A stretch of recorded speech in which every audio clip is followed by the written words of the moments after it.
Lorsque nous partions, nous avions des appréhensions.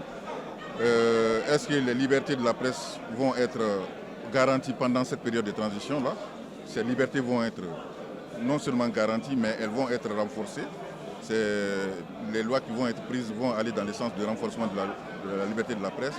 Et preuve de bonne foi, pour laisser la presse exercer son travail dans toute liberté, le couvre-feu a été levé pour les titulaires de la carte de presse.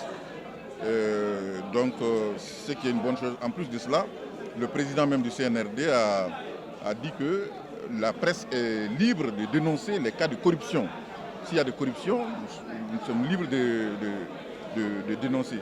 Ce qui est une rupture par rapport à l'ancienne gouvernance, parce que nous savions que, au contraire, lorsque la presse dénonçait les cas de corruption, les journalistes étaient trimballés devant la justice. Donc, ça veut dire que c'est une rupture. En plus de cela, il y a beaucoup d'autres promesses, notamment allant dans le sens de la construction d'une nouvelle maison de la presse et d'une révalorisation substantielle d'un fonds d'assistance pour la presse guinéenne. Donc voilà autant de choses qui ont été promises et qui sont une bonne chose pour l'ensemble de la corporation.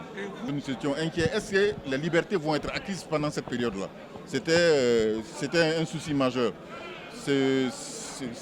Nous avons été favorablement répondu par rapport à cette inquiétude-là. Donc, nous sommes vraiment satisfaits.